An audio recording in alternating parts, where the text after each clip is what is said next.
Et bienvenue sur l'actu des sondages, c'est Stats et Société, la chaîne qui vous parle de stats et de sujets de société.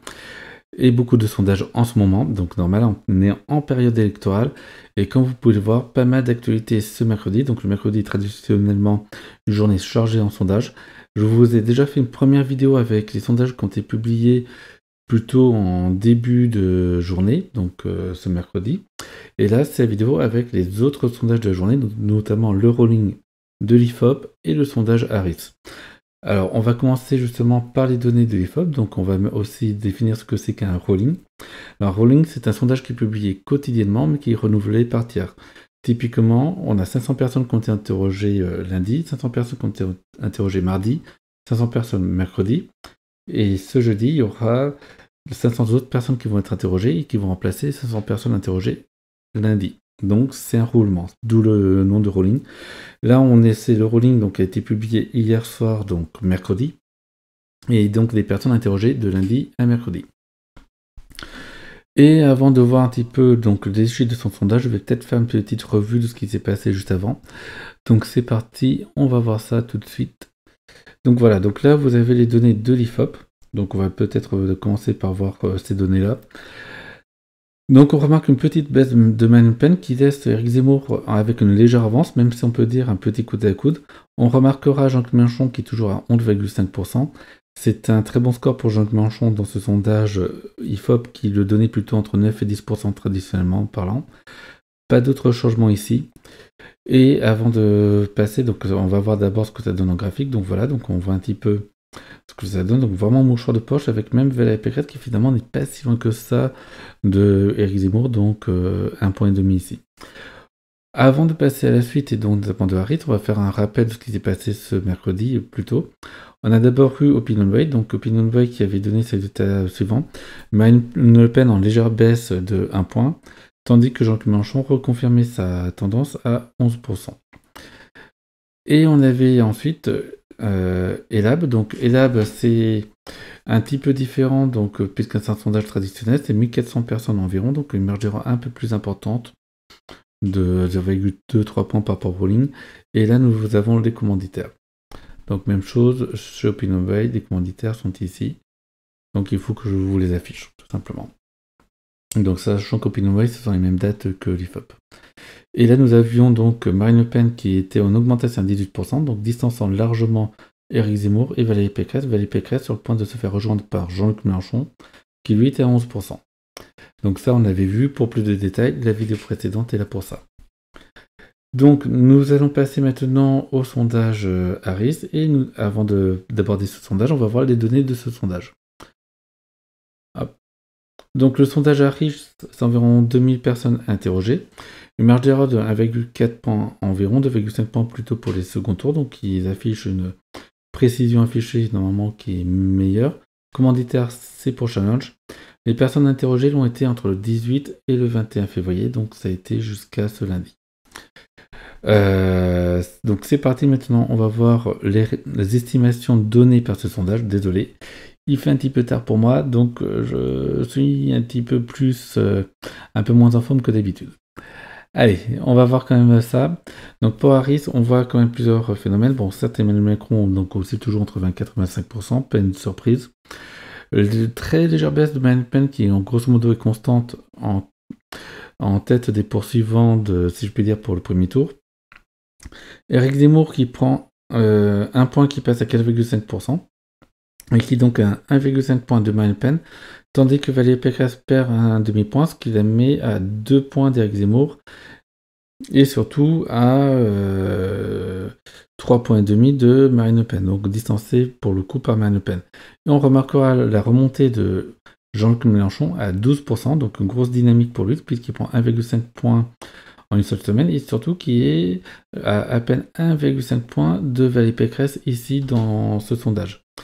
On remarquera ici qu'on a donc plusieurs sondages, notamment celui d'Elab et celui de Harris, qui donnent dorénavant Jean-Luc Mélenchon pas très loin de Valérie Pécresse, et donc va s'engager pour Jean-Luc Mélenchon la bataille de devenir le 4e homme de ce premier tour de présidentiel. Et pour le moment, c'est plutôt assez bien parti pour lui, même si tous les instituts de sondage ne sont pas d'accord.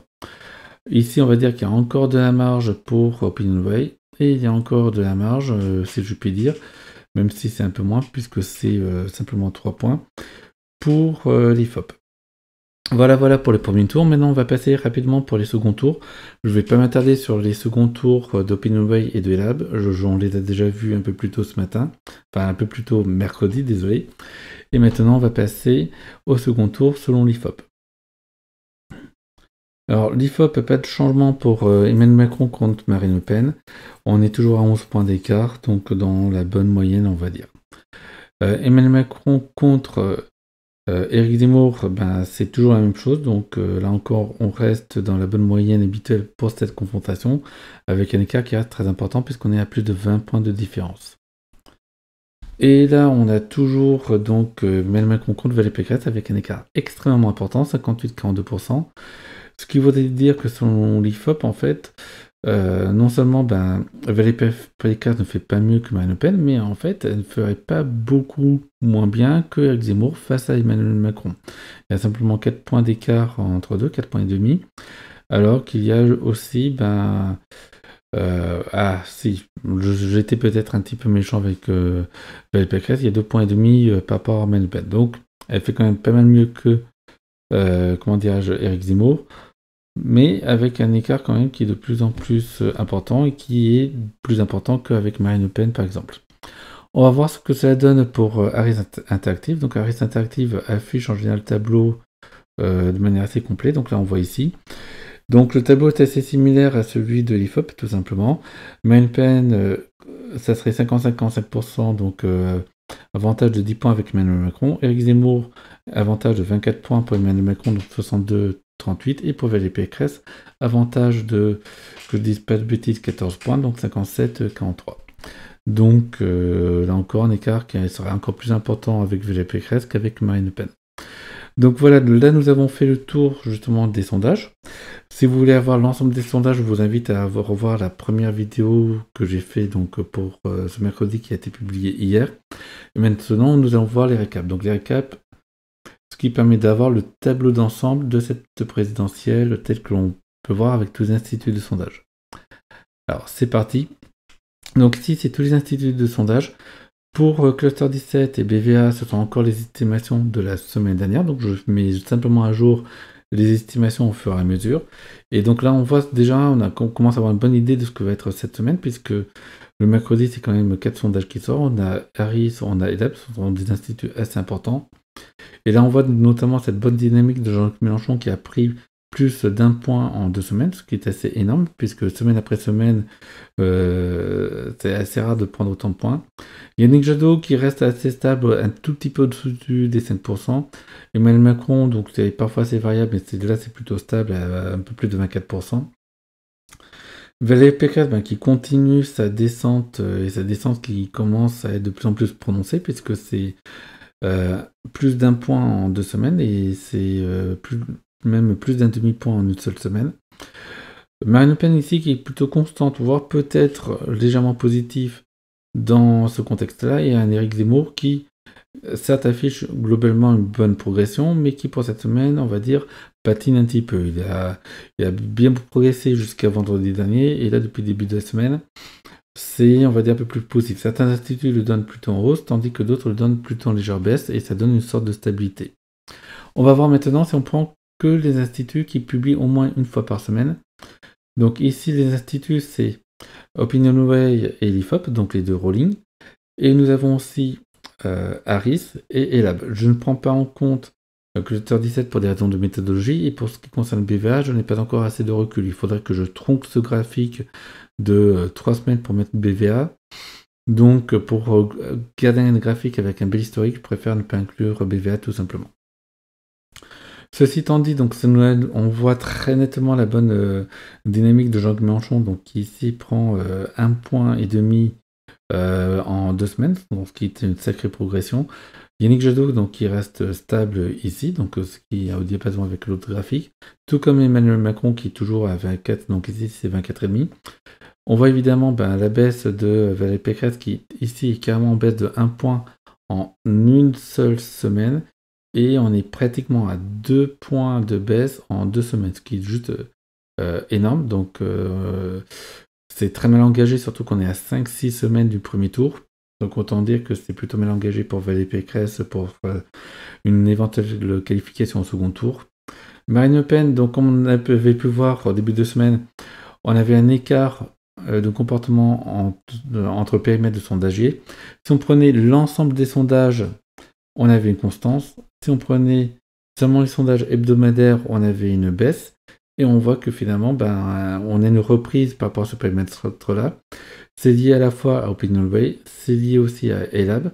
Donc ces deux instituts donnaient une tendance baissière pour Marine Le Pen, mais se sont repris cette semaine en disant que non, finalement, elle est plutôt élevée dans les sondages, et ce qui nous donne justement cette reprise dans ce périmètre-là.